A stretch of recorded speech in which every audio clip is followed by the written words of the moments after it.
अमज्ञानतिमिरन्धस्य ज्ञानाञ्जनशलाकया चक्षुरुन्मीलितं येन तस्मै श्रीगुरवे नमः। श्रीचैतन्यमनोभीष्टं स्थापितं येन भूतले स्वयं रूप कदा मह्यं ददाति सपदान्तिकं। वन्दे अहं श्रीगुरो श्रीयुतापदकमलं श्रीगुरून् वैष्णवांश्च श्रीरूपं साग्रजातं सहगणा रघुनाथान्वितं तं सजीवं स्वाद्वैतं सावधूतं परिजनसहितं कृष्ण चैतन्यदेवं श्रीराधा कृष्णपादं सहगणा ललिता श्रीविशाखान्वितंश्च नमामि विष्णुपादाय कृष्णप्रेष्ठाय भूतले श्रीमते भक्तिवेदान्त स्वामिनिति नामिने।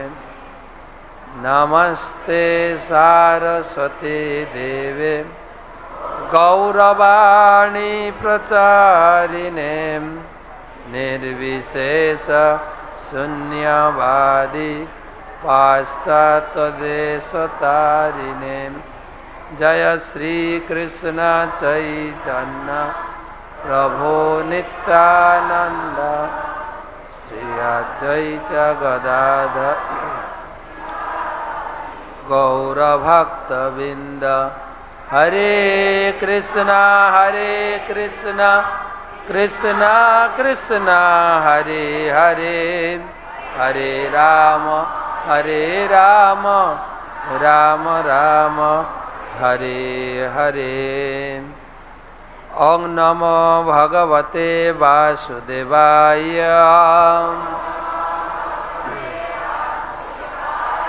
ओं नमो भगवते वासुदेवाय।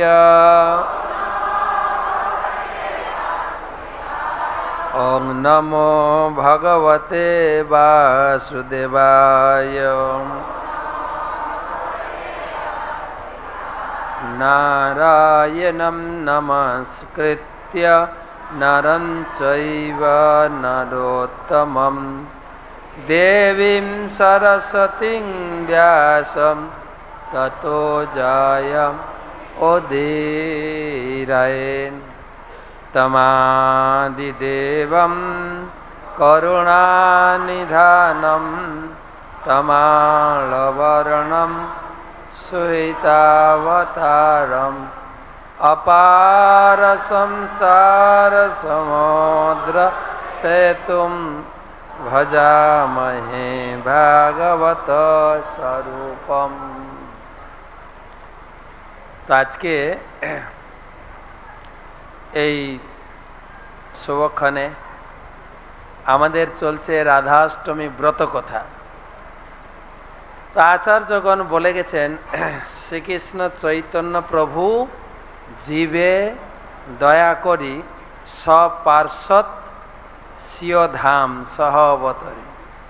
ভগবান এই জগতে যখন আসেন তার পরিপাটি ধাম সবাইকে নিয়ে আসেন। তো যারা ভগবানের সঙ্গে এই জগতে লীলাবিলাস করেন তারা ভগবানের ধামেরই ভগবানের নিত্য পার্শ্বদ। তো তাদের কথা চরিত্র আমরা শুনতে শুনতে আমাদের কুন্তী দেবী বলছেন যে তথা পরমহংসানাম মনিনাম অমল আত্মান। ভাগবতে বিভিন্ন পুরাণে সেই সমস্ত ভগবানের অপ্রাকৃত লীলাবিলাস বর্ণিত হয়েছে। কারা উপলব্ধি করতে পারবে? অমল ভক্তানাম আর পরমহংসানাম তথা পরমহংসানাম মুনিনাম অমল আত্মানম। তো ভগবানের এই কথা বুঝতে পারে তারা, আর ভগবান সেই জন্যই আসেন এই ভক্তিযোগ বিধানার্থম। ভক্তিযোগ আমার এই সমস্ত লীলা দর্শন করে, আমার তো দর্শন করিনি, লীলা হয়েছেন দাপর যুগে, আমাদের জন্য কি আছে? শ্রবণ করে, দর্শন করে, শ্রবণ করে মানুষ আকৃষ্ট হয়ে যাবে ভক্তিযোগের প্রতি। তাই তো ব্যাসদেব লিখেছেন না, ভাগবত লেখার পরে তিনি বললেন যস্যাং বই শ্রীয়মাণাম ভক্তি পরম পুরুষে। যা শ্রবণ করতে করতে কৃষ্ণ পরম পুরুষে ভক্তি উৎপদ্যত। কেবল ভাগবতের কথা শুনতে শুনতেই ভক্তিভাবে বিভাবিত হব। সেই জন্য ভগবান এই সমস্ত লীলা করছেন। তাই বলছেন ভাগবতম শ্রবণ করো। কুন্তী দেবী বলছেন শৃণন্তি গায়ন্তি গৃহন্তি অভিক্ষস। নিয়মিত ভাগবত শুনুন, শৃণন্তি গায়ন্তি, শুনলে শুধু হবে না, যা যা শুনেছেন আবার কারোর কাছে গিয়ে বলতে হবে, আজকে এই কথা শুনলাম, তোমায় একটু শোনাই, বলে হ্যাঁ শৃণন্তি। আর গৃহন্তি, শুধু শুনে চলে গেলে হবে না, কিছু কথা আমার জীবনে প্রয়োগ করে। শৃণন্তি গায়ন্তি গৃহন্তি অভিজ্ঞস স্মরন্তি নন্দন্তি। এবং সেই কথা শুনে সকালে 1 ঘন্টা শুনব আর সারাদিন স্মরন্তি নন্দন্তি তবে হিতম জানা তয়েব সাবত অচিরেণ তাবকম ভব প্রবাহ পরমম পদাম্বুজম। এই ভব সমুদ্র, দুঃখ সমুদ্র, কেবল ভাগবত কথা শুনতে শুনতে পৌঁছে যাব ভগবত ধামে। কুন্তী দেবী বলছেন তাই ভগবান এই জগতে এসে লীলা প্রকট করেন। তিনি আসেন এবং তিনি তার পার্শ্বদের নিয়ে আসেন।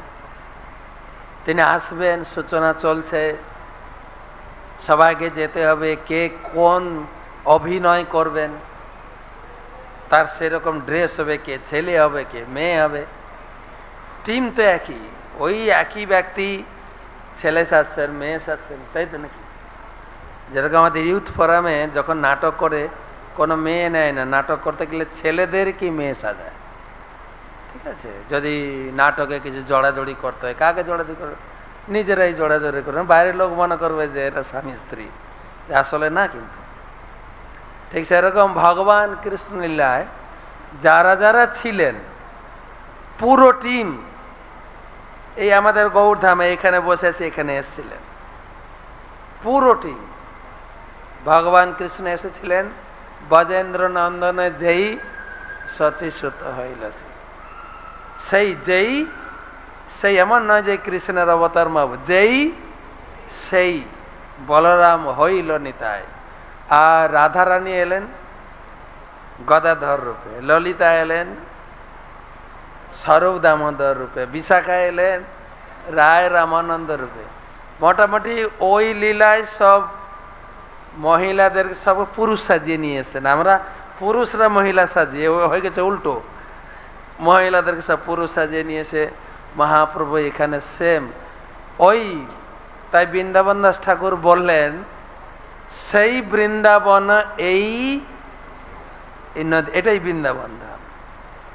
কিন্তু এর আবার প্রাধান্য আবার বেশি। মহারাজ তার বইতে লিখেছেন, রাধারানী বইতে বা নবদ্বীপ পরিক্রমা বইতে, ওই বৃন্দাবন কৃষ্ণ বানিয়েছেন আর এই বৃন্দাবন রাধারানী বানিয়েছেন।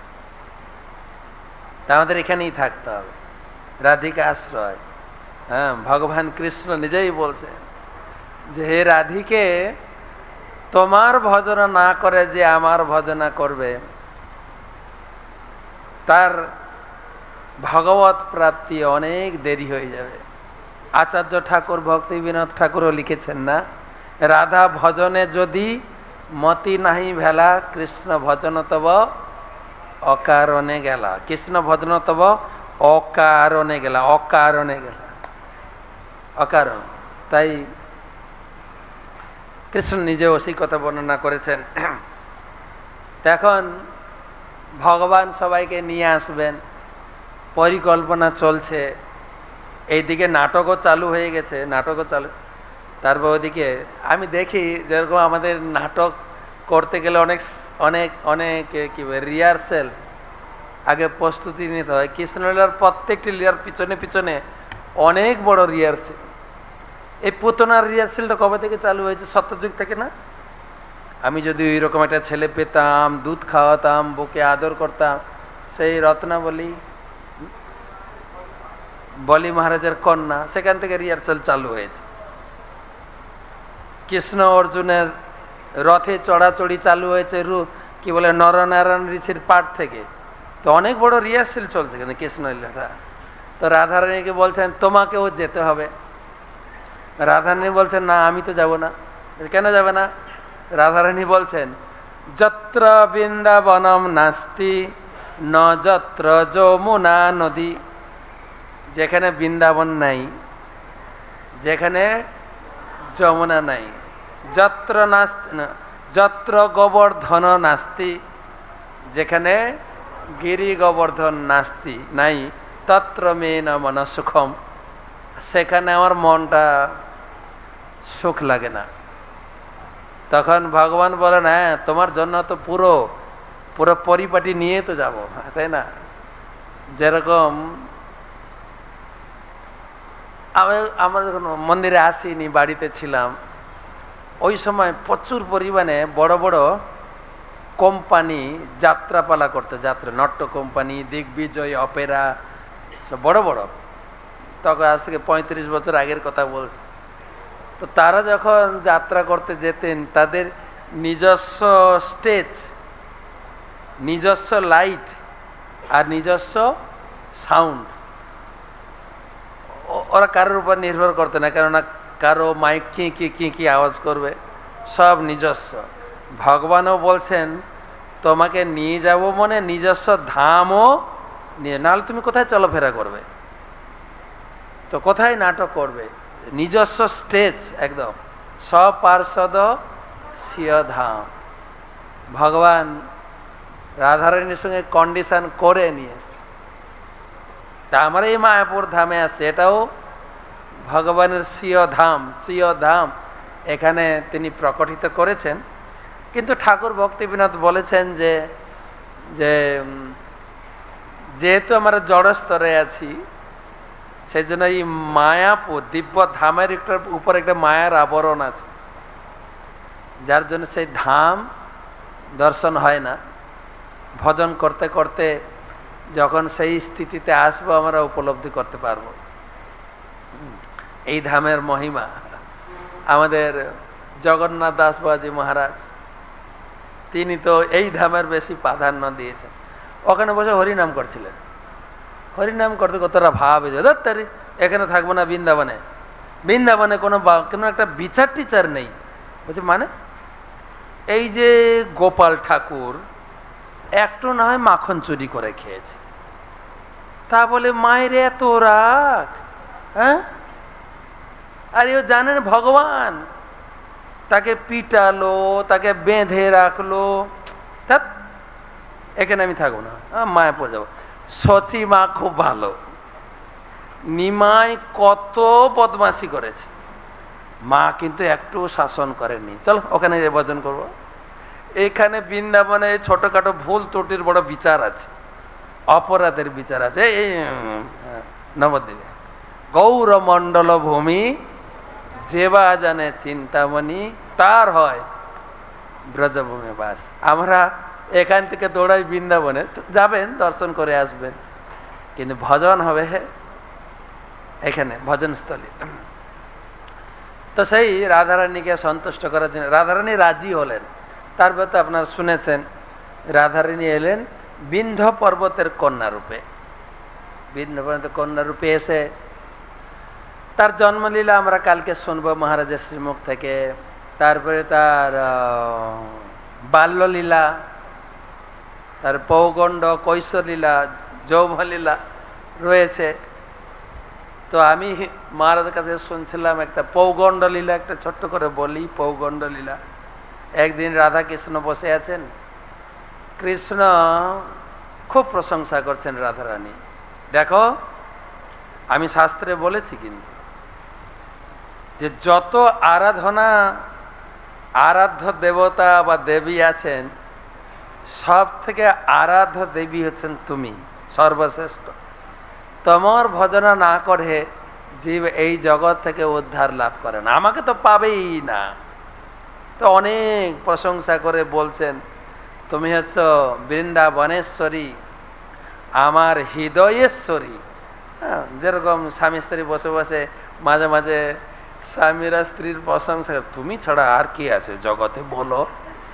তো কৃষ্ণ এরকম বলা শুরু করেছেন, রাধারানী একদম রেগে তোমার লজ্জা লাগে না এরকম কথা বলতে? আমাকে এত বড় করে তুমি বলছো, তুমি জানো আমার আরাধ্য দেবী হয়েছেন মা যশোদা। মা যশোদা থাকতে থাকতে তুমি আমাকে এত বড়াই করছো কেন? আমি বাড়াই করছি না, সত্যি কথা বলছি। কিন্তু বলছে আমি মানি না। বলছে একদিন প্রমাণ পাবে, আমি তোমাকে প্রমাণ করে দেখাবো। প্রমাণ তো একদিন এই কথা বলতে বলতে একদিন কি হয়েছে, মা যশোদা ঘুরতে ঘুরতে গেছেন কদম খণ্ডিতে, দেখছেন এই রাধারানী, ললিতা, বিশাখা, চম্পকলতা, 800 কি আছেন না? 800 নাম মনে আছে তো? 800 নাম মুখস্থ করবেন কিন্তু। হ্যাঁ, রাধারানীর পাশে সবসময় থাকেন বিশাখা, আরেকজন খা ইন্দুলেখা, রঙ্গদেবী, সুদেবী, 4 জন হয়ে গেল।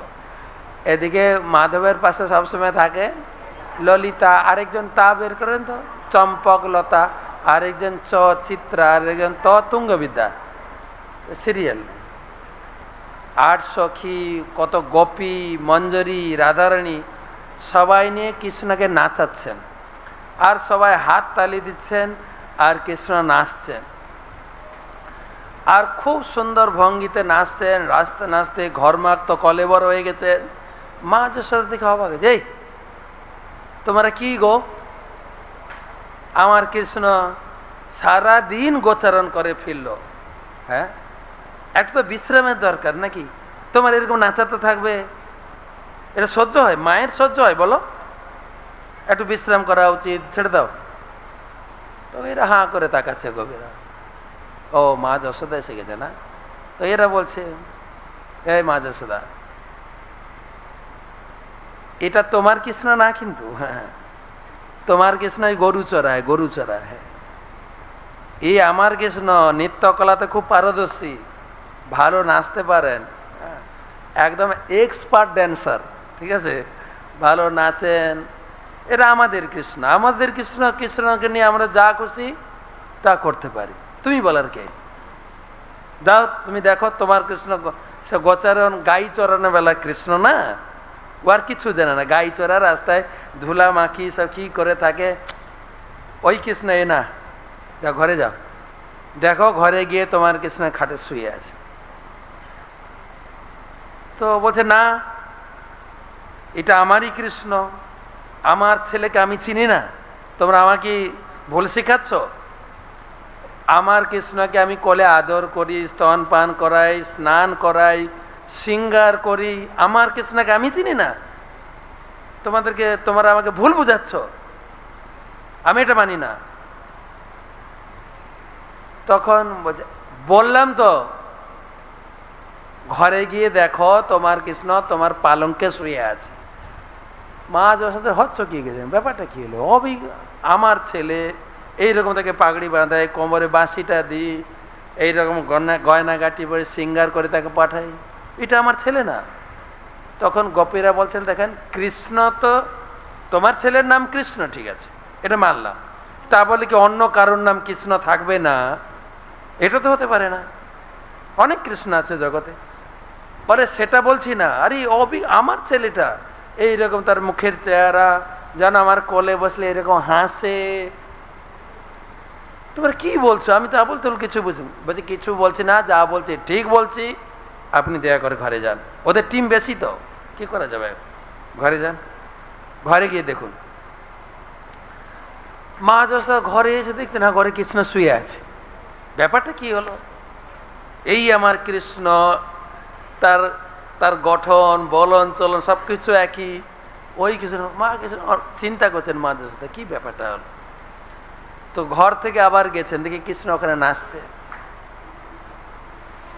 বলছে ব্যাপারটা কি বুঝলাম না তো। আমার ছেলেটা যেরকম দেখতে এটাও সেরকম দেখতে, এর মুখ ভঙ্গিমা, নিত্য ভঙ্গিমা, গঠন ভঙ্গিমা, মাথার যে চুলের বাঁধার স্টাইল সব একই রকম। আমি তো বুঝতেই পারছি না ব্যাপারটা কি।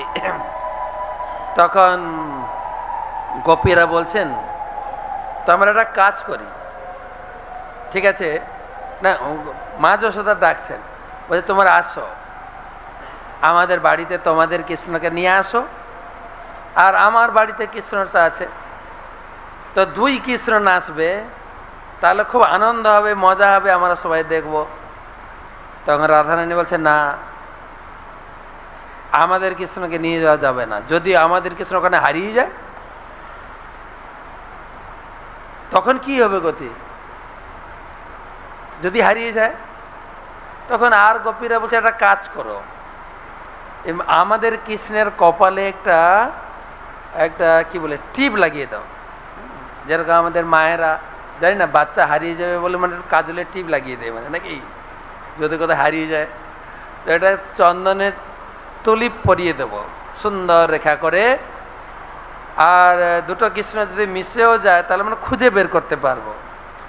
তো সুন্দর করে এটা চন্দনের টিপ পরিয়েছে, আর দেখতে অত্যন্ত সুন্দর। মহারাজ সেটা বর্ণনা করেছেন তার বইতে, পড়ে নেবেন, কি অপূর্ব দেখতে লাগছে। সবাই এখন তালি বাজিয়ে কীর্তন করতে করতে মা যশোদার বাড়িতে পৌঁছেছে। এবার ওই কৃষ্ণ উঠেছে, আর এই কৃষ্ণ রাধারানীর কৃষ্ণ আর মা যশোদার কৃষ্ণ। এবার চালু হয়েছে নৃত্য, বিভিন্ন বিভিন্ন তালের ভঙ্গিতে নৃত্য হচ্ছে, অপূর্ব লাগছে সেরকম নৃত্য। এই নৃত্য আর কোনোদিন কেউ দেখেইনি, দুই কৃষ্ণের নৃত্য। আর নৃত্য দেখতে দেখতে তাল দিতে দিতে এত বিভোর হয়ে গেছে, কেউ আর বুঝতে পারছে না যে আর এই দুজন আছে না নেই। লাস্টে দেখা গেল দুটো এক হয়ে গেছে। যখন সবাই হোঁশ ফেরেছে, আরেকটা গেল কোথায়, আরেকটা গেল কোথায়, এই থামো থামো থামো থামো, কার কৃষ্ণটা হারিয়ে গেছে। দেখে ওই চন্দনের টিপ লাগানো কৃষ্ণটা আছে, কারটা হারিয়েছে, মা যশোদার কৃষ্ণ নেই, দুই কৃষ্ণ মার্চ হয়ে গেছে। গেল কোথায়? মা যশোদার তো একদম পাগলিনী হয়ে গেছেন, আমার কৃষ্ণ, আমার কৃষ্ণ কোথায় গেল? ওই রাধারানীর কৃষ্ণকে নিয়ে টানাটানি শুরু করেছে, আমার কৃষ্ণকে ছেড়ে দাও। বলছে দেখো আমরা আগে থেকে মার্ক করে রেখেছি, কিন্তু সবার সামনে সবাই সাক্ষী ছিল, মার্ক দেওয়া আছে, এই কৃষ্ণটা আমাদের। বলে আমার কৃষ্ণ কোথায়? তোমার কৃষ্ণ কোথায় গেল? না রাধারানী তুমি লুকিয়ে রেখেছো, আমার কৃষ্ণকে ছেড়ে দাও, আমার 10টা 20টা নেই, আমার একটা। রাধারানীর চরণে পড়ে হাউ হাউ করে কান্না করছেন। কিসের জন্য চরণে পড়লো? কৃষ্ণ বলেছিলেন আমি একদিন প্রমাণ করাবো, ঠিক আছে? তো রাধারানী বলছে এই কি করছেন আপনি? আপনি আমার মা, সম্মানীয় পূজনীয়, আপনি আমার পা ধরছেন, লোকে কি বলবে? আমার কৃষ্ণকে ছেড়ে দাও, তুমি লুকিয়ে। বলছে দেখুন আপনার বাউন্ডারির ভিতরে আমরা আছি, আমরা কোথায় লুকাবো বলুন? এ তো আপনার বাড়ি, আপনি দেখুন কোথায় আছে। সে এমন বলতে বলতে বলতে বলতে মূর্ছা হয়ে পড়ে গেছে, ঠিক আছে? এখন রাধারানী কৃষ্ণের দিকে তাকাচ্ছেন, এখন কি হবে? কৃষ্ণ বলছেন মা মারা যাবে না, ঠিক আছে তুমি একটু ধৈর্য ধর, ঠিক আছে? মা ঠিক টাইমে জ্ঞান ফিরে আসবে। তো তখন রাধারানীকে গিয়ে বলছেন তুমি কানের কাছে গিয়ে বলো মা যশোদে তোমার কৃষ্ণ কিন্তু ফিরে এসছে। তখন মা যশোদাকে কানে গিয়ে বলেছেন, আর যখনই শুনেছেন আমার কৃষ্ণ ফিরে এসছেন, মা তখন একদম জেগে উঠে কৃষ্ণকে জড়িয়ে ধরেছেন। তো কৃষ্ণকে নিয়ে দুই কৃষ্ণ আবার হয়ে গেল। মা যশোদা কৃষ্ণকে নিয়ে ঘরে চলে গেলেন। তো ভগবান প্রমাণ করতে চাইলেন। তো মা যশোদার সঙ্গে রাধারানীর অনেক অনেক অনেক লীলা আছে। তো মহারাজের বইতে বর্ণনা করেছেন। তো বই কিনবেন, সব বললে হয় নাকি? বইটার আগে মহারাজ বলে গেছেন, তুমি ক্লাস দেবে কিন্তু বইটা যেন কেনে সবাই। হ্যাঁ, তো বই কিনবে। তো ব্যাপারটা হচ্ছে, আমরা যে স্তরে আছি সেই স্তর থেকে এই যে শ্রীমতী রাধারানী কৃষ্ণের যে মাধুর্য লীলা, এটা আস্বাদনের জন্য আমরা কতটা যোগ্য কি যোগ্য নই সেটা অনেকটা বিচার্য বিষয়। কিন্তু আচার্যগণ সেই সুযোগ দিয়ে গেছেন যে তোমরা পড়ে। আমি চৈতন্য চৈতন্য থেকে একটা শ্লোক পড়ছিলাম যে চৈতন্য লীলা অমৃতপুর, কৃষ্ণ লীলা সুকর্পুর, দুহে মিলে হয় সমাধুর্য। এই চৈতন্য চরিতামৃত চৈতন্য লীলা অমৃতপুর, আর কৃষ্ণলীলা ভাগবতম সুকর্পুর।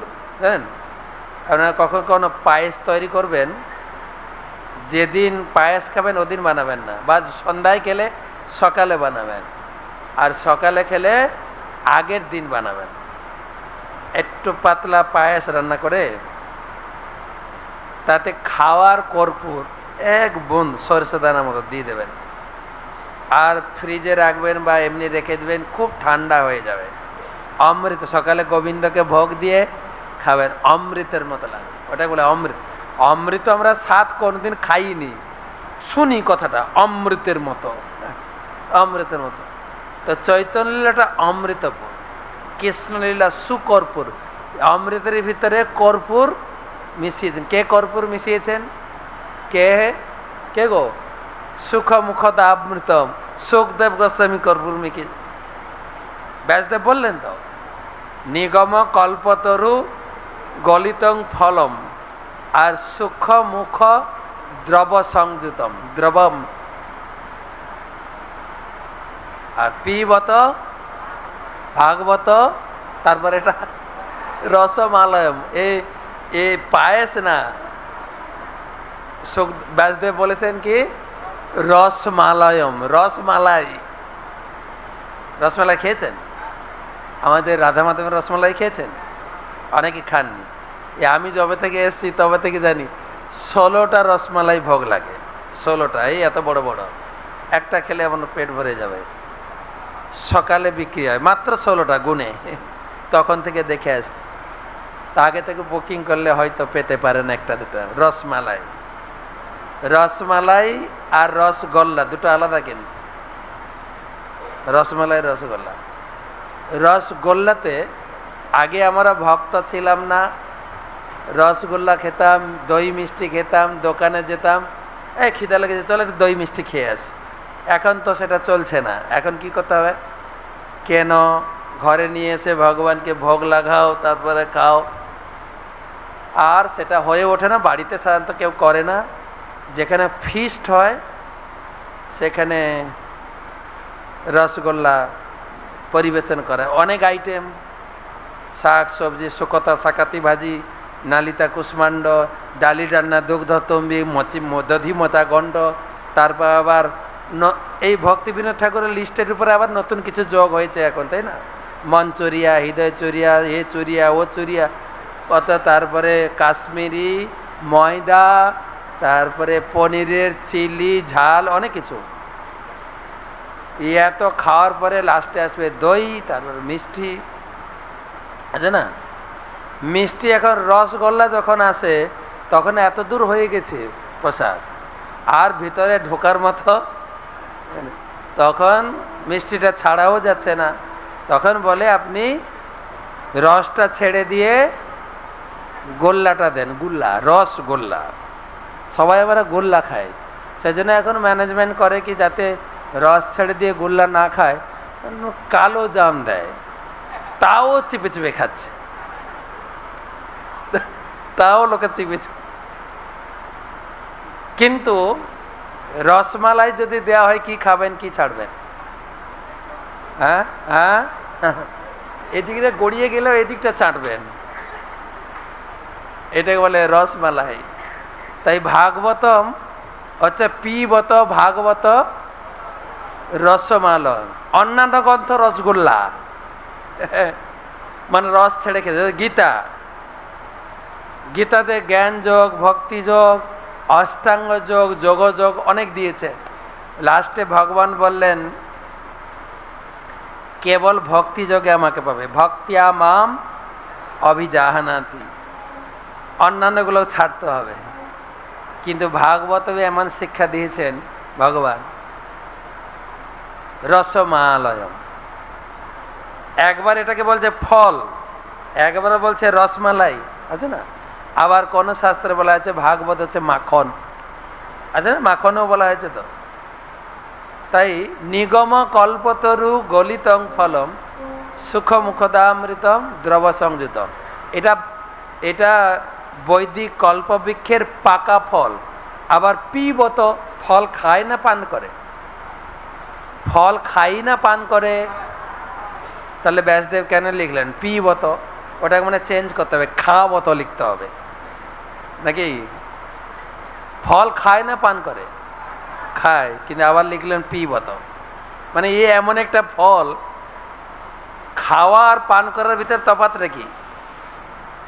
ফল খেতে গেলে কিছু ফেলতে হবে, কিছু খেতে হবে। যেমন আম, আটি ফেলবেন, উপরে ছিলকা ফেলবেন, শ্বাসটা খাবেন। আর পানীয় জিনিসের কোনো কিছু ফেলানো নেই। এই এমন একটা ফল, এর আটি ছিলকা নেই, পুরোটাই আপনি খেতে পারবেন। সেই জন্য পিবত ভাগবত, ফল না রসমালাই। কারা পান করবেন? কারা? মহরস। কখন পান করবেন? সকালে শুধু না, অহরহ। কে পান করবেন? ভবি। ভবি মানে যার পৃথিবীতে জন্ম হয়েছে। এই ভাগবতম নচ সত্যে চ কৈলাসে বৈকুণ্ঠে নাস্তি অয়ং রসম, সত্যলোক, ব্রহ্মলোক, স্বর্গলোক, বৈকুণ্ঠে এবং কৈলাসেও নেই। বৈকুণ্ঠে নাস্তি অয়ম রস, পুরাণের শ্লোক। বৈকুণ্ঠেও নেই। তাই বলছেন মামাম উচ্চন্তি কহিরছি, যখনই ভাগবতমে সেবা করার সুযোগ পাওয়া যাবে, সদা সেব্যা শ্রীমদ্ ভাগবতী কথা, যস্য শ্রবণ মাত্রে না হরিচিত্তম সমাশ্রয়। যা শ্রবণ করলেই হৃদয়ে হরি প্রকাশিত হয়ে যাবে। সেই ভাগবতমের সেবার সুযোগ মানে পড়ার সুযোগ থাকলে পড়ুন, শ্রবণের সুযোগ থাকলে শ্রবণ করুন, কাউকে প্রচারের সুযোগ থাকলে প্রচার করুন, যখনই সুযোগ পাবেন। কিন্তু এই ভাগবতমকে আস্বাদন করতে পারবে কে? সাধু গুরু প্রসাদে তাহা যেই আস্বাদে, সে জানে মাধুর্য প্রাচুর্য।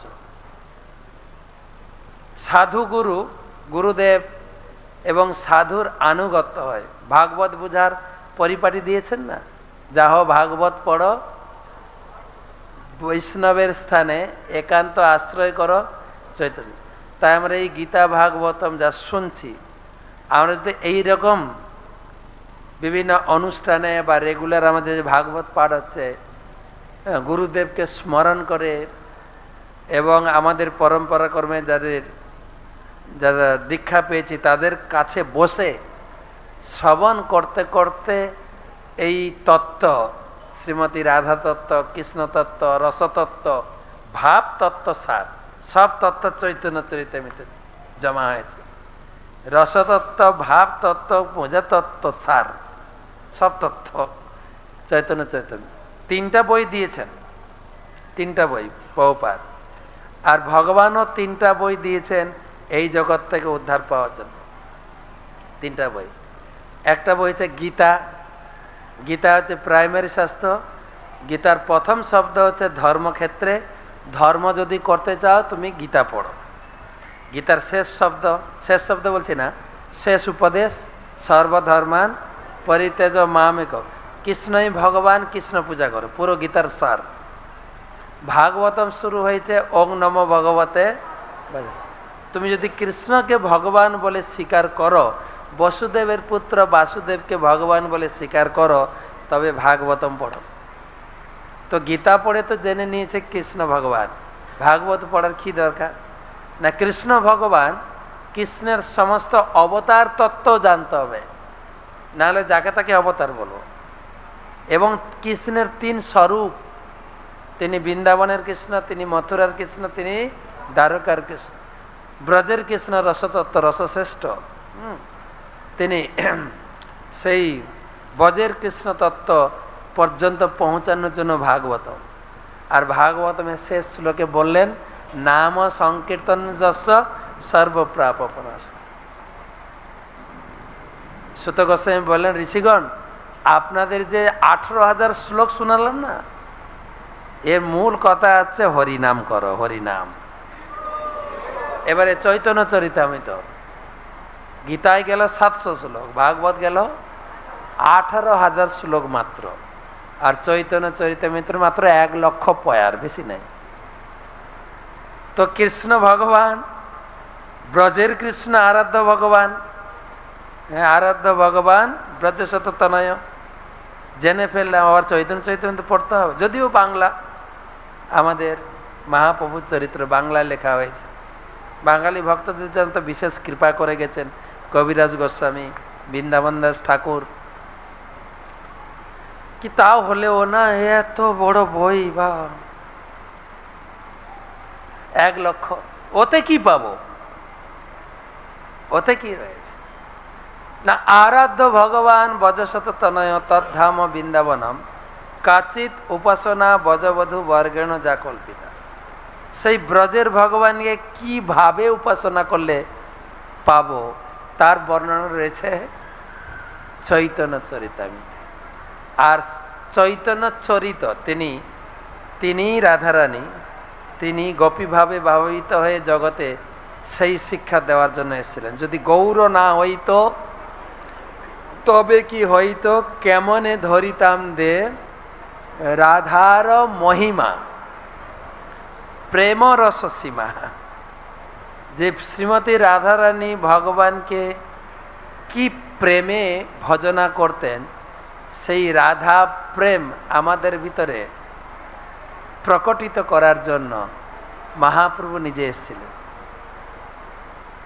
তো সুতরাং সেই মহাপ্রভুর পদাঙ্ক অনুসরণ, আর চৈতন্য চরিতামৃতে সেটাই লেখা আছে। তাই 3টা গ্রন্থ, গীতা, ভাগবত, চৈতন্য চরিতামৃত, 3টার যোগসূত্র। তো কবিরাজ গোস্বামী বলছেন, ভক্তগণ সুনমর দৈন বচন, এই অমৃত অনুক্ষণ, এই 3টা বই, বিশেষ করে চৈতন্য চরিতামৃত, অনুক্ষণ পড়ো, অনুক্ষণ। এবং হাত জোড় করে বলছেন লেখক, ভক্তগণ সুনমর দৈন বচন, তোমা সবার পদধূলে শিরে আভূষণ করে, কহি কিছু করি নিবেদন। কিছু দৈন করে বলছি, আপনারা শুনুন মন দিয়ে। এই অমৃত অনুক্ষণ সাধু মহান্ত মেঘগণ, আপনারা ডেলি এই ভাগবত আর চৈতন্য পড়ুন, দিয়ে মেঘ হয়ে যান। পড়ে মেঘ হয়ে যান মানে, প্রভুপাদ লিখছেন, যেরকম সূর্য 8 মাস সূর্যের কিরণ দিয়ে নদী, খাল, বিল, পুকুরের জল শোষণ করে মেঘ তৈরি করে, আর এই 4 মাস বর্ষা দেয়। তো হে সাধু মহাত্মা মেঘগণ, আপনারাও পড়ে টড়ে মেঘ হয়ে যাবেন। হ্যাঁ, মেঘ হয়ে যাওয়ার পরে, বা আপনারা মায়াপুরে আসছেন যখন, এখানে মেঘ হয়ে যাবেন। তারপরে আপনার এলাকায় গিয়ে কি করবেন? দেখে লিখছেন, এই অমৃত অনুক্ষণ সাধু মহাত্মা মেঘগণ বিশ্বদ্বারে করি বরিশন। সারা বিশ্বে আপনারা ঘুরে বেড়াবেন আর এই চৈতন্য চরিতামৃতের কথা শোনাবেন। হরি বল।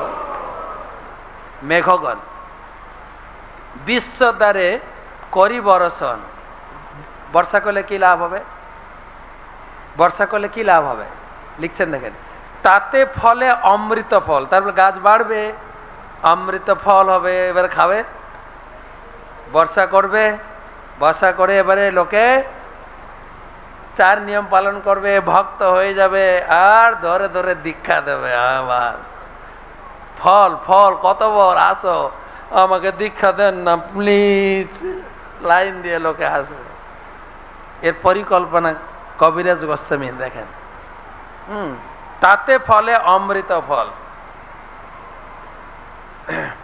তাতে ফলে অমৃত ফল, তার প্রেমে জিয়ে জগগণ ভক্ত করে নিরন্তর পরিশ্রম।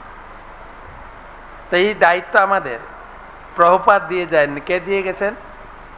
কে দিয়ে গেছেন? কবিরাজ গোস্বামী দিয়ে গেছেন অমৃত। আর চৈতন্য চরিতামৃতের উপর উনি কেন বেশি প্রাধান্য দিয়েছেন?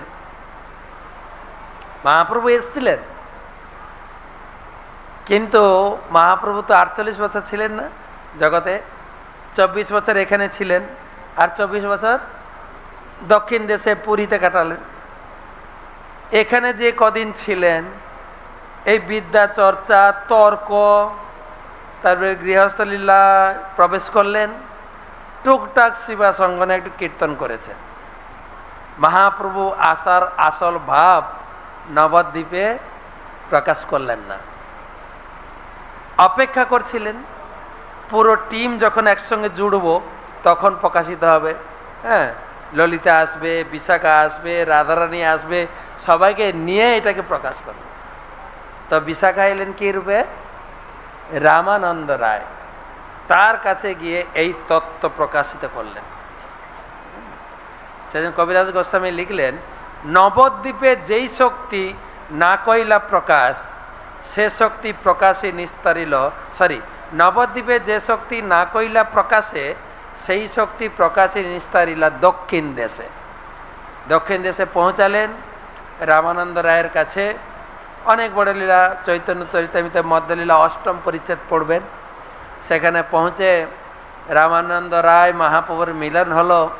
মহাপ্রভু বলেন, রামানন্দ একটু কৃষ্ণ তত্ত্ব কথা শোনাও না। বলছেন, প্রভু আপনি সন্ন্যাসী, আমি গৃহস্থ, আপনাকে কি করে শোনাবো? যেই কৃষ্ণ তত্ত্ববেত্তা সেই গুরু হয়। আমাদের গুরু ইস্কন জীবিতও চাইছে, আমাদের ইস্কন আছে তো গৃহস্থ গুরু, সন্ন্যাসী গুরু, ব্রহ্মচারী গুরু। এখনো সেই প্রভুপাদ যেভাবে করে দিয়েছেন, এখন আরো ফলাও আকারে করতে চাইছেন ইস্কন। কমপক্ষে 1 কোটি গুরু থাকবে, গৃহস্থ গুরু, সন্ন্যাসী গুরু। এবং গুরু মহারাজ তো প্রায় ক্লাসে বলছেন, আমার গৃহস্থরা পরমহংস হবে, বলেছেন না? এই সুযোগ রয়েছে। তো তুমি বলো, আমি শুনব। প্রভু কয়ে পড় শ্লোক, সাধ্যের নির্ণয়, রায় কহে স্বধর্ম আচরণে বিষ্ণু। দেখেন, একটু জাস্ট আমি আঁচ দিচ্ছি, ডিটেলস বলছি না, যে বাইরের লোকের ভক্তি করে আর আমরা গৌড়ীয় বৈষ্ণবেরা ভক্তি করি, আমাদের সঙ্গে তাদের মিল খায় না। দেখেন না, এরা কি লোক, কোনো ঠাকুর দেবতা মানছে না, কেবল কৃষ্ণ পূজা করে। এরা একটা নতুন ধরনের নাস্তিক নাকি? এরা কি? আর আমরা জানি যে ওরা যা করছে অনেক নিম্নস্তর রয়েছে, ধীরে ধীরে ভক্তিতে উন্নত হোক। আবার একটু আমাদের সাইটে এলে আমরা বলি সব দেবদেবীর পূজা বন্ধ করে কৃষ্ণ পূজা করুন, কৃষ্ণ হচ্ছেন আরাধ্য ভগবান। তো আমাদেরও বুঝতে অনেক সময় লেগে গেছে, তাই না? মা লক্ষ্মীকে ঘর থেকে বাদ দিয়ে দেয়, যদি লক্ষ্মী চলে যায় ঘর থেকে, অনেক কষ্ট হয়েছে। ঠিক আছে, তো একটু মিলিয়ে দেখবেন। প্রথমে বললেন স্বধর্ম আচরণ। স্বধর্ম মানে এটাই, নিজের নিজের ধর্ম, গৃহস্থ ধর্ম, ব্রহ্মচারী ধর্ম, যার যার ধর্ম আচরণ করুন। মা বাবাকে সম্মান করুন, গুরুজনদের সম্মান করুন, পিতৃভক্তি, মাতৃভক্তি যা যা আছে এবং মহাপ্রভু বললেন এহ বাহ্য আগে কহা। প্রথমটা মনে রাখবেন, সধর্ম আচরণ। দ্বিতীয়, কৃষ্ণে কর্মার্পণ সর্বসাধ্য সার। যা তুমি যত করছি যদস্নাসি যত, এটাই আমরা করছি, মানে যত যা আমরা খাবো ভগবানকে নিবেদন করে খাবো, যা পর্ব নিবেদন করে খাবো, যা কিছু কৃষ্ণে কর্মার্পণ। দ্বিতীয়, মহাপ্রভু বললেন এর উপরে কিছু আছে বলো। তারপরে স্বধর্ম ত্যাগ। কত নম্বর? নাম্বার মনে রাখবে। কত নম্বর? 3 নম্বর। সর্বধর্মান পরিত্যাগ। মহাপ্রভু বললেন তাও না, ইহ বাহ্য। তারপরে জ্ঞান মিশ্রা ভক্তি সর্বসাধারণ। কত নম্বর? 4। জ্ঞান মিশ্রা। হ্যাঁ, প্রত্যেকের যুক্তি দিয়েছেন, এক একটা শ্লোক সাপোর্ট দিয়েছেন, বিভিন্ন জায়গায় শাস্ত্রীয় শ্লোক হ্যাঁ দিয়েছেন। মহাপ্রভু বলেন, তারপরে বললেন জ্ঞান শূন্য ভক্তি সর্বসাধারণ। কত নম্বর হলো? 5। জ্ঞান শূন্য। জ্ঞান প্রয়াসে মদপাস জীবন্ত এব। কেবল ভাগবত কথা শোনাও, সাধুর মুখ থেকে শুনতে শুনতে তুমি বিভোর হয়ে যাবে, আমাকে পাবে। এটা জাগতিক জ্ঞান শূন্য, একদম কর্মকাণ্ডে জ্ঞান শূন্য, একদম ভাগবত। মহাপ্রভু বললেন ইয়ে হয়? হ্যাঁ, এরপরে কি আছে বলো? প্রেম ভক্তি। মহাপ্রভু বললেন এহ হয়। প্রেম ভক্তি সর্বসাধ্য সার। এর উপরে কি আছে বলো? তখন মহাপ্রভু বললেন দাস্য ভক্তি। কত নম্বর চললো? কত নম্বর? দাস্য ভক্তি। তারপরে সখ্য ভক্তি। তারপরে তারপরে বাৎসল্য ভক্তি। এহ উত্তম। আগে ছিল এহ হয়, এবার এলো এহ উত্তম সর্বসাধ্য সার। এর উপরে কি আছে? তখন বললেন বাৎসল্য ভক্তি। হয়ে গেল, বাৎসল্য হয়ে গেল। কান্তা ভক্তি বা মধুর ভক্তি। সাধ্যাবধি। সাধ্যাবধি মানে এই সাধারণ ভক্তির অবধি, এইটা হচ্ছে। মহাপ্রভু খুব খুশি হলেন। কত নম্বর গেল? 10। খুশি হলেন। প্রভু কয়ে এই সাধ্যা বধি সুনিশ্চয়, কৃপা করি করি যদি আগে কিছু হয়। এর উপরে আর, এটা ঠিক আছে, এটা সাধ্যাবধি। এর উপরে কিছু আছে কি? রামানন্দ রায় বলছেন, রায় কয়ে ইহার আগে পুছে হেন জনে, এতদিনে নাহি জানি আছয়ে ত্রিভুবনে। এর উপরে আর কিছু যে কেউ জিজ্ঞাসা করবে, আমি জানি না যে এইরকম কেউ লোক আছে ত্রিভুবনে। তখন তিনি বলেন, আবার তিনিই বলছেন, ইহার মধ্যে রাধার প্রেম সাধ্য শিরোমণি, যাহার মহিমা সর্ব শাস্ত্রেতে ব্যাখ্যানি। ইহার উপরে হচ্ছে রাধা প্রেম। কত নম্বর হলো? 11 নম্বর। সাধ্য শিরোমণি, শিরোমণি। এই রাধা প্রেম দেওয়ার জন্য মহাপ্রভু এসেছিলেন। তার মানে সাধারণ লোক আছে 1 নম্বরে, আর আমরা সেই লাইনে ঢুকেছি, হয়তো 2 নম্বরে এসেছি। কৃষ্ণে কর্মার্পণ 2 নম্বরে আছে। যা খাবো, আপেল কিনে ভগবানকে না দিয়ে খেলে কেউ দেখে বলছেন চলো কৃষ্ণে কর্মার্পণ। কিন্তু কত পর্যন্ত পৌঁছাতে হবে?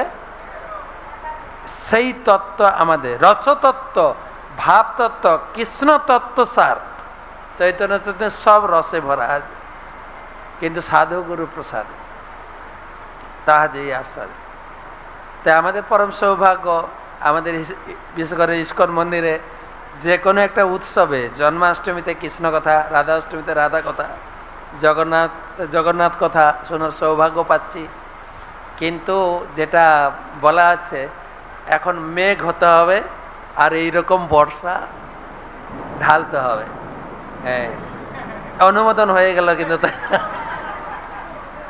সুযোগ আছে। সুযোগ আমাদের ইস্কনে 3 বার আমরা ম্যারাথন করি। ডিসেম্বরে গীতা ম্যারাথন, আর এখন শেষের পথে কি ভাগবত ম্যারাথন। এটা শুরু হয়েছে বছর 6 শুরু হয়েছে, যে এই রাধাষ্টমী কালকে থেকে, কালকের অষ্টমী তিথি থেকে পূর্ণিমা পর্যন্ত এই 7 দিন সুখদেব গোস্বামী এই ভাগবত শুনিয়েছিলেন রাজা পরীক্ষিতকে সেই পয়োপবেশনে। সেই মহান তিথিকে কেন্দ্র করে ইস্কন ভাদ্র পূর্ণিমা মহোৎসব শুরু করেছেন। এই ভাদ্র পূর্ণিমা মহোৎসবে ভাগবতের সেবা আমরা 1 মাস ধরে করছি, পুরো গত 1 মাস ধরে। তো এই 7 দিন ভাগবত পাঠ হবে, সকাল বিকাল দুবেলা প্যান্ডেলে ভাগবত পাঠ হবে এবং ভাগবত দান, ভাগবতম প্রচার যে যেভাবে পারেন, সদাসেব্যা শ্রীমদ্ ভাগবতী কথা যস্য শ্রবণ মাত্রেণ হরিচিত্তম সমাসে, হৃদয়ে হরি আবদ্ধ হয়ে যাবে একটু ভাগবতমের সেবা করলে। ভাগবত সেবা মানে ভাগবত ঘরে রাখবেন, আপনি ঘরে আরতি করেন, সেই ধূপ দিয়ে ভাগবতমের একটা আরতি করুন, ভাগবতকে প্রণাম করুন, পড়ুন, কাউকে শোনান, কাউকে প্রচার করুন। এই 7 দিন ভাগবতম একটা উদারভাবে থাকবেন। আর নারদ মুনি ভবিষ্যৎবাণী করেছেন, ব্যাসদেব তুমি ভাগবতম লেখো, আমি ভাগবতম প্রচার করব, প্রতিটা বাড়িতে প্রতিষ্ঠা করব। মহাপ্রভু যেরকম ভবিষ্যৎবাণী করেছেন, পৃথিবীতে আছে যত নগরাদি গ্রাম সর্বত্র প্রচার হইবে মোর নাম, পৃথিবীর প্রত্যেকটি মানুষ হরি নাম করবে। শুনলে হয়তো অবাক লাগতে পারে, কিন্তু হচ্ছে তো ধীরে ধীরে, নাকি?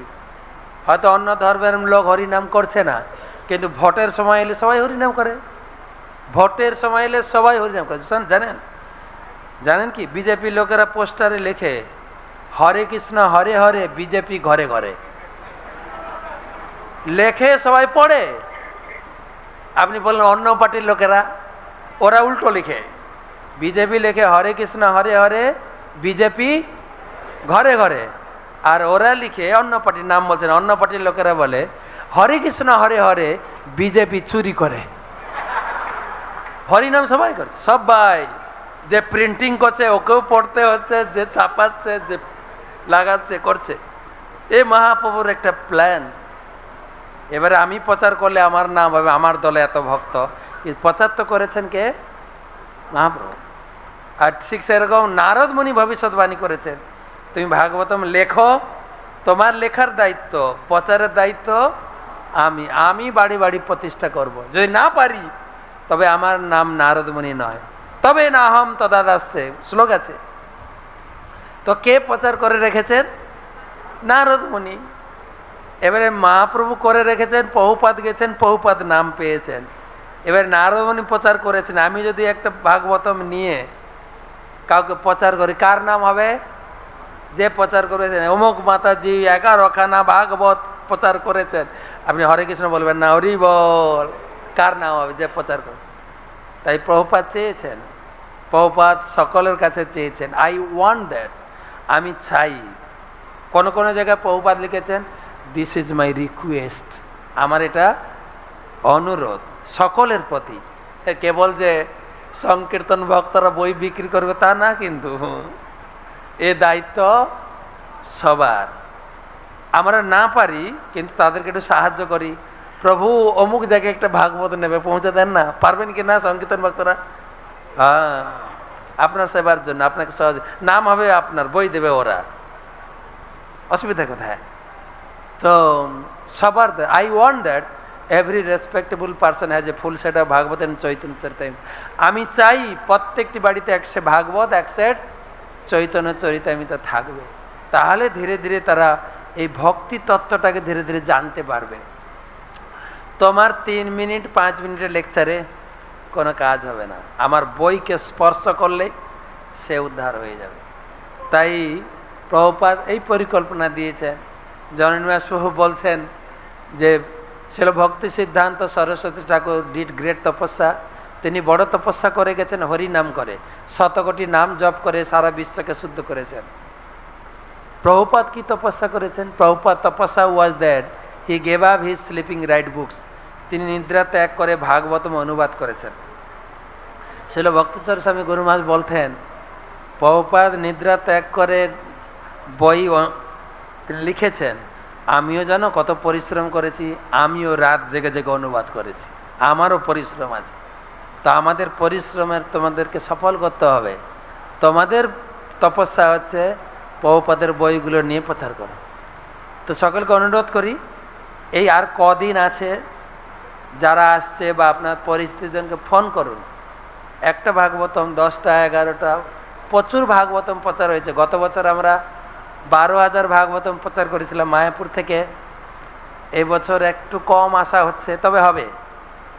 কিন্তু আমাদের ইসকন জিবিসি বৈশেষিকা প্রভু তারা সিদ্ধান্ত নিয়েছেন সারা বিশ্ব গ্লোবালি, সারা বিশ্বে 55,000 সেট ভাগবতম প্রচার হবে এই ভাদ্র পূর্ণিমাতে। 55,000 সেট। আর বৈশেষিকা প্রভু বেল্ট ছেড়েছেন, বেল্ট, আমার হাতে বেল্ট আছে। ওনার টার্গেট দিয়েছেন 2026-এ 1 লক্ষ ভাগবতম শুধু ভাদ্র পূর্ণিমাতে প্রচার করবেন। কিন্তু আমাদের শ্রীমৎ ভক্তি পুরুষোত্তম মহারাজ এখন থেকেই ক্যাম্পিং শুরু করেছেন। 2026 না, সামনে 24-এ আমরা 1 লক্ষ ভাগবতম প্রচার করব। এ ভরসা আছে আমাদের, কেননা নারদ মুনির ভবিষ্যৎবাণী রয়েছে, সেই ভরসাতে আপনিও করুন। তাই ডিসেম্বরে গীতা জয়ন্তী, এখন হচ্ছে ভাদ্র পূর্ণিমা, ভাদ্র কি বলে ভাগবতম প্রচার। আরেকটা ম্যারাথন গত বছর গুরুমাজি উদ্বোধন করেছেন, গৌর পূর্ণিমাতে চৈতন্য চরিতামৃত। আমাদের মোদী সরকার সবসময় ঘোষণা দেয় ঘর ঘর ত্রিরঙ্গা, জানেন তো, শুনেছেন না? ইন্ডিয়ান লোকে তো জানবেন, ঘর ঘর ত্রিরঙ্গা পতাকা, ত্রিরঙ্গের পতাকা, বিজেপি পতাকা থাকবে ঘরে, বিজেপি ভারতীয় পতাকা বাড়িতে থাকবে। ঘর ঘর ত্রিরঙ্গা, বলুন তো সেই, ঘর ঘর ত্রিরঙ্গা, ত্রিরং, 3টে রং, ত্রিরঙ্গা। গরুমাজ প্যান্ডেলে বললেন আমরা একটু এডিট করবো ওটাকে, হ্যাঁ, ঘর ঘর গৌরাঙ্গ। বাড়িতে চৈতন্য চরিতামৃত প্রতিষ্ঠা করব। তাই সেজন্য যেখানে সুযোগ পাবেন আপনারা সকলে সহযোগিতা করলে। আমাদের মায়াপুর গত কয়েক বছর প্রথম স্থানে রয়েছেন। আপনাদের সকলে সহযোগিতা চাই। কিন্তু এবছরও আমরা দেখছি একটু অনেকটা পিছিয়ে আছি। সকলের কাছে বিশেষ অনুরোধ, হ্যাঁ, প্যান্ডেলে আসবেন, ভাগবত কথা শুনবেন, মেঘ হয়ে যাবেন, তারপরে বৃষ্টি। তো কারা কারা মনে করছেন ভাগবত প্রচার করবেন একটু দেখে নিই তো, মেঘ হতে চাইছেন কারা? এই কটা লোক, সবাই হয়ে যান। কবিরাজ সবাই হাত তোলেন, সবাই হাত তোলেন, সবাই। হরি। তো সবাইকে অশেষ ধন্যবাদ। আমরা আপনাদের উপর নির্ভর করি। মায়াপুর ম্যানেজমেন্টের পক্ষ থেকে প্রতি বছর আমরা শীর্ষে থাকবো, শীর্ষে। আমাদের নামহট্ট ভক্তবৃন্দ প্রচার করছেন, সমাধি, গীতা কোর্স, অন্যান্য ডিপার্টমেন্ট টুকটাক করছেন। তারপরে সংকীর্তন তো মানে কি বলে প্রমুখ সামনে রয়েছেন। এবারে আপনারা যে ডিপার্টমেন্টকে সাহায্য করবেন, তো আমি বলবো আমাদেরকে একটু করবেন সাহায্য, হ্যাঁ। যার যে ডিপার্টমেন্টের সঙ্গে যুক্ত সেখান থেকে বই নিয়ে প্রচার করুন জোরদার, ঠিক আছে? গ্রন্থরাজ শ্রীমদ্ ভাগবতম কি